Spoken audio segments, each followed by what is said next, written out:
ఒకటి డౌట్ నార్మల్‌గా. హ్మ్. మీ ఇద్దరు ఏం డిస్కషన్ చేసుకుండేవాళ్ళు? నార్మల్‌గా ఏం మాట్లాడుకుండేవాళ్ళు? కార్‌లోనే కూర్చొని కార్‌లోనే కూర్చునేవాళ్ళం. హ్మ్. అంతా బానే ఉండేది. హ్మ్. ఓ నాకు పెళ్లి ఎక్సైట్‌మెంట్. చేసుకుందామని. నాకెందుకో తెలీదు ఎక్సైట్‌మెంట్ అది. ఏం ఎందుకంత మాట్లాడారు? ఎక్సైట్‌మెంట్? అంటే ఉంటది గదా! అసలు ఏం మాట్లాడుతున్నారు? ఆ 2 ఎలా ఏం మాట్లాడుకొని ఉండేవాళ్ళు? అమ్మ బాబోయ్! చాలా మందికి ఇదే అనమాట. ఆ! ఆహ్, చెప్పాలి అంటే ఫిజికల్‌గా టార్చర్ చేశాడు. ఫిజికల్‌గా ఇబ్బంది పెట్టాడా? చాలా. ఆ! ఇంకా ఆ టైంలో నేనేం చేసుకోలేను చేయలేను కాబట్టి, తన మాటే వినాల్సి ఉంది కాబట్టి, ఇంకా నేను ఏం చేయలేకపోయా.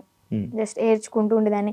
ఇంటికొచ్చిన తర్వాత అన్నయ్య వాళ్ళని కూడా హగ్ చేసుకొని చెప్పాననమాట. ఇలా చేశాడు, ఇలా చేశాడు అని చెప్పని. హ్మ్. ఇంకోటేంటంటే పెళ్లి చేసుకుందాం, పిల్లల్ని అడాప్ట్ చేసుకుందాం, పెంచుదాం, ఆశ్రమం పెడదాం అని చెప్పని ఇంకిదే టాపిక్. హ్మ్. తర్వాత మళ్ళీ యూట్యూబ్‌లో ఏదైనా ఓపెన్ చేసి పోలీసులు పట్టుకున్నారు అది అంటే, వాళ్ళ నన్ను పట్టుకోరు, బొచ్చు కూడా వేయలేరు సంథింగ్ అలాంటి మాటలు మాట్లాడడం. నువ్వేం భయపడకు.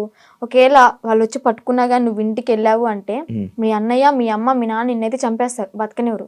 సమాజం కూడా నువ్వు అఘోరితో ఎల్లో పెళ్లి చేసుకున్నావు అని చెప్పని నానా రకాల మాటలంటారు. హ్మ్. నువ్వు చచ్చిపోవడం ఒక్కటే నీకు ఇంకా దారి అని అలా మాట్లాడేవాడనమాట. హ్మ్. మైండ్ అంతా ఇంకా ఇది చేసేసాడు. హ్మ్. ఇలా గ్లోబ్‌లాగా తిప్పేసాడు ఇంకా. హ్మ్. హ్మ్.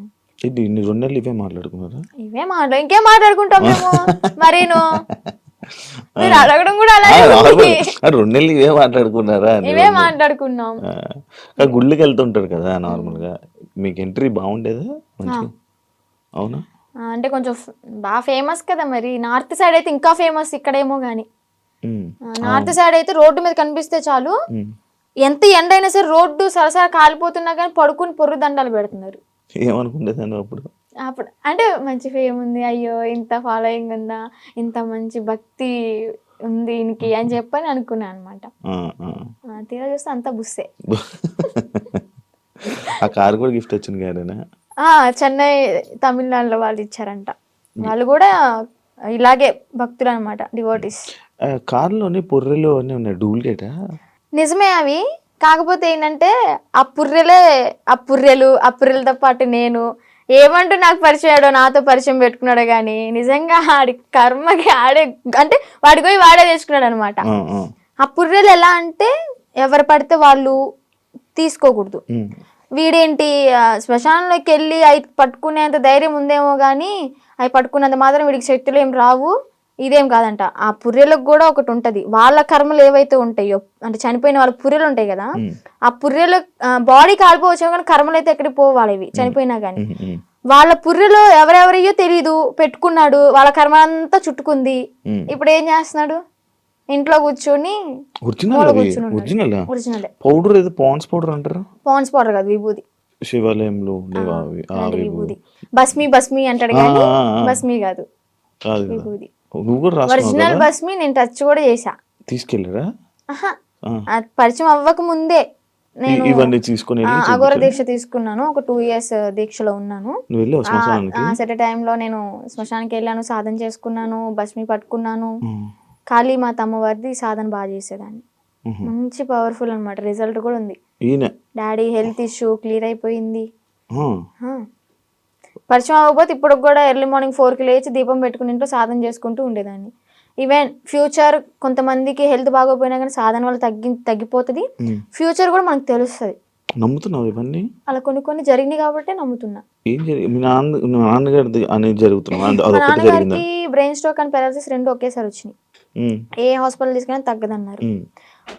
ఒకటి నేను సాధన చేసుకోవడం, హ్మ్. డాడీకి ఆవు పాలు ఇవ్వడం ఎర్లీ మార్నింగ్. హ్మ్. అంటే అశ్వగంధ అలాంటి లేహ్యాలు ఇచ్చి హ్మ్. సాధనతో పాటు ఇంకా డాడీ కూడా పూజలో కూర్చోబెట్టించుకొని డాడీని కూడా అంటే భగవంతుడికి పూజించమని చెప్పేదాన్ని. దానివల్ల క్లియర్ అయిపోయింది. ఆ! నమ్ముతావు ఇది. డాడీ ఇప్పుడు ఆల్ గుడ్ అనమాట. హ్మ్. కొంచెం ఈ హ్యాండ్ అనేది కొంచెం ఇంప్రూవ్ అవ్వాలి. అయితే అఘోరి మీద కొంచెం పాజిటివ్ ఉంది. ఆడి మీద నాకేం పాజిటివ్ లేదు. అందరూ ఫేక్ నా కొడుకులు ఉండరు హ్మ్. ఈడికిలాగా.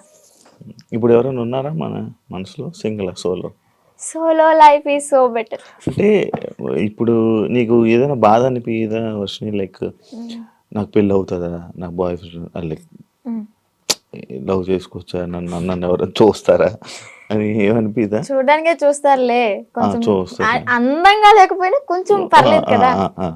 చూడడానికే చూస్తారులే. కానీ మనం పట్టించుకోంలే. అంతేనా? అంటే పెళ్లి మీద దాని మీద ఉందా ఆలోచన, ఉందా పెళ్లి ఇంట్రెస్ట్ చేసుకోవాలి? లేదు. ఇంకా ఫ్యూచర్లో ఏమైనా సెటిల్ అయ్యి అమ్మ నాన్న ఓకే అనుకుంటే మంచిగా సెటిల్ అయితే అప్పుడు చూద్దాం. ఇన్స్టాగ్రామ్ నుంచి ఏమైనా సంపాదిస్తున్నావా? లేదబ్బా ఏం లేదు. అసలు ప్రమోషన్స్ ఏం రావట్లేదా? అసలు ప్రమోషన్స్ అంటే ఒక 2-3 చేశాను ఈ రీసెంట్ గానే. వాళ్ళ దగ్గర నుంచి అనుకుంటా ఫస్ట్ చేసిన దానికి 4K ఏమో ఇచ్చారు. 4,000 ఇచ్చారు. అది కూడా ఒక 1 AM రీచ్డ్ లో ఉంది. 800 lakhs 800K ఏమో వెళ్ళింది. ఓకే ఓకే, బా సూపర్ కదా. యూట్యూబ్ లో ఏమైనా వస్తున్నాయి అది కూడా అడగండి, ఎందుకు డౌట్ ఉంటదిగా. యూట్యూబ్ లో కూడా రావట్లేదు. మానిటైజేషన్ చేయలేదు అంటే చేసాం కానీ $120 ఏమో వచ్చాయి. $100కే మనం తీసుకోవచ్చు మనీ అనేవి. 120 అయినా కానీ మాకు తీసుకోవడం రావట్లే. ఏదో మెయిల్ పెట్టుకోవాలి, లెటర్ వస్తుంది అనేది ఉందంట కదా, అది ప్రాసెస్ అనేది జరుగుతుంది. ప్రేమ అంటే ఏంటి నీ దృష్టిలో? అంటే ఈ అఘోరా రాకముందంత బాయ్ వరకు ఫ్రెండ్ ఉన్నాడా? బాయ్ ఫ్రెండ్ ఎవరు లేరు. నేను ఏదైనా కానీ ఓపెన్ టాప్ అనమాట, ఇంట్లో అందరికి చెప్పేస్తాను. నాకు ఒక మేల్ బెస్ట్ ఫ్రెండ్ ఉన్నాడు. వాడు కూడా చిన్నప్పటి నుంచి 3rd క్లాస్ నుంచి కలిసి పెరిగాం అనమాట. చాలా మళ్ళీ బెస్ట్ ఫ్రెండ్ అంటే మీరు అలా అనుకోవద్దు, బెస్ట్ ఫ్రెండ్ అని చెప్పాను బాయ్ ఫ్రెండ్ లా యూజ్ చేసుకున్నాడు. మాది జెన్యూన్ అనమాట. ఇప్పటికి 15th year రన్ అవుతుంది మా ఫ్రెండ్షిప్ అనేది. అంతే. వాడు ఇంకా కాలేజ్ లో ప్రపోజ్ వచ్చినాయి, స్కూల్ టైంలో 7th క్లాస్ నుంచి నాకు ప్రపోజ్ అనేది స్టార్ట్ అయినాయి అనమాట. ఇంకా ప్రతిదీ ఏదైనా కానీ అన్న వాళ్ళకి నాన్న వాళ్ళకి చెప్పడం అయితే జరుగుతుంది. చెప్పేస్తా. అగోరి ఇది కూడా చెప్పాను కాబట్టి కొంచెం ఎలాగైనా సరే ఉన్నా. రాకముందే ఏం చెప్పలేదులే. అదే చేసింది. మా పెద్దన్నకి బాగా భయపడతాయి. ఎందుకంటే ఏదైనా చిన్న ఇష్యూ అయినా కానీ, ఏదైనా చిన్న తప్పు చేసినా కానీ ఇలా కళ్ళు పెద్ద చేసి చూస్తాడు. నేనేమో అమ్మా అని ఆవిడ కూడా వెళ్ళిపోతా. అందుకని నాకు భయం కొంచెం. బేసిక్ గా ఆయన ఉండడం వల్ల ఇంకా నువ్వు ఈరోజు బయటపడ్డావు అంటే అదొక రీజన్ అవ్వచ్చు. నిజంగా. ఏం చేస్తుంటారు అన్నయ్య వాళ్ళు? అన్నయ్యకి అంటే గ్యాస్ బిజినెస్ ఉంది ఇది వరకు. సో అది లాస్ అయిపోవడం వల్ల 1 crore వరకు మాకు లాస్ అయిపోయింది బిజినెస్ లో. బానే ఉండేవాళ్ళం మీరు? బానే ఉండేవాళ్ళం. వీక్లీ వన్ డే పబ్కి వెళ్ళడం, రిలీజ్ అయిన మూవీకి వెళ్ళిపోవడం. ఏదన్నా కొత్త రెస్టారెంట్ ఓపెన్ అయిందంటే ఫస్ట్ తినేది మనమే అక్కడ. అంత ఇది కూడా కార్ ఉండేది, గోల్డ్ కూడా ఉండేది, మాకు మంచిగా ఉండేవాళ్ళం. బట్ కానీ ఆ బిజినెస్ లాస్ వల్ల 1 crore అంటే మాటలేం కాదు కదా. ఇప్పుడు ఏంటంటే తాకట్లు పెట్టుకుని మేమే తినే పొజిషన్ లో ఉన్నాం అన్నమాట. అమ్మ హౌస్ వైఫ్, డాడీ ఇది వరకు హెల్త్ బాగున్నప్పుడు pan shop and cool drink maintain చేసేవాళ్ళు. బాగానే రన్ అయింది. డాడీకి హెల్త్ బాగాలేదని చెప్పి మేము ఇంట్లో ఉంచేసాం. ఇప్పుడు మళ్ళీ వర్క్ చేసుకుంటున్నారా? లేదు, డాడీ ఇంట్లోనే ఇంకా మనకి మినీ గార్డెన్ ఉందన్నమాట. అక్కడే ఇంకా మొక్కలు అవన్నీ పండిస్తూ ఉంటాడు. ఎంత వస్తున్నాయి పచ్చళ్ళ నుంచి అంటే ఇప్పుడు ఆర్డర్ చేసుకుంటున్నారు, నేను పంపిస్తాను, వాళ్ళు డబ్బులు వేస్తారు. మరి అదే డబ్బులు తిప్పి పచ్చళ్ళకే పెడతా. ప్రాఫిట్ ఏదైనా వచ్చింది అంటే ఏదైనా సరే నేను పచ్చళ్ళ గురించి ఆలోచిస్తున్నాను అబ్బా. ఇంకా నా ప్యాకింగ్ ఎలాగా ఇస్తే బెస్ట్ ఉంటది, మార్కెట్ లోకి ఎలా తీసుకెళ్ళాలి అని ఆలోచిస్తున్నాను. కానీ ₹1 కూడా నా ఓన్గా అయితే వాడుకోవట్లేదు. ఇంట్లో వాళ్ళని చూసుకోవడం ఎలా? ఇంట్లో వాళ్ళని చూసుకోవడం అంటే ఇంకా అన్నయ్య వాళ్ళు ఉన్నారు కాబట్టి. చిన్న అన్నయ్య అంటే ర్యాపిడో చేస్తున్నాడు. అంటే డిగ్రీ డిస్కంటిన్యూ అనమాట, ఇప్పుడు కంటిన్యూ చేస్తున్నాడు. అది అయిపోతే ఏమైనా జాబ్ వస్తుందేమో చెప్పని వెయిటింగ్.